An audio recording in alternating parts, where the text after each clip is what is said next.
On nous a appris à aimer notre île, mais on nous a rarement appris à la questionner. On nous a appris à voter, mais pas toujours à analyser. Le silence est confortable, la vérité demande du courage.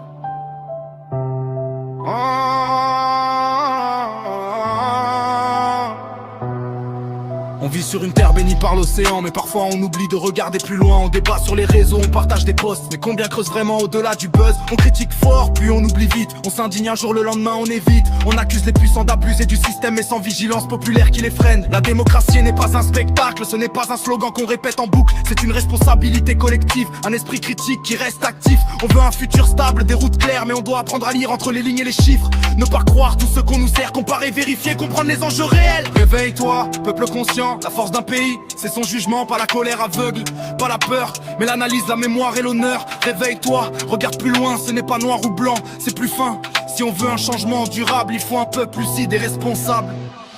On parle souvent de corruption, de dérive, mais combien comprennent les lois qu'ils critiquent?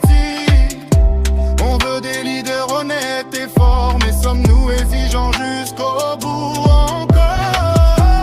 La manipulation existe, oui c'est vrai, mais l'ignorance est son allié. Si on refuse de s'informer, on laisse d'autres décider.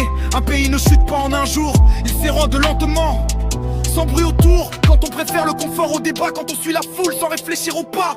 La conscience, c'est un muscle qui s'entraîne par la lecture et le recul. Ce n'est pas laquer un discours viral, c'est comprendre le contexte global. Ce pays nous appartient à tous, pas aux partis, pas au corps, pas aux intérêts cachés. Si on veut qu'il reste fort, il faut devenir plus fort, intégrer Diaby.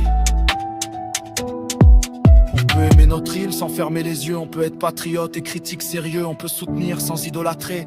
On peut voter sans s'aveugler. La vraie force, ce n'est pas crier plus fort, c'est savoir quand on a tort. C'est accepter la complexité, refuser la facilité. On doit enseigner aux jeunes à questionner, à comparer les sources, à argumenter, à ne pas suivre un nom ou une couleur, mais des idées, des valeurs, du cœur. Le futur n'est pas écrit d'avance, il dépend de notre vigilance. Un peuple informé est difficile à manipuler, un peuple divisé est facile à contrôler.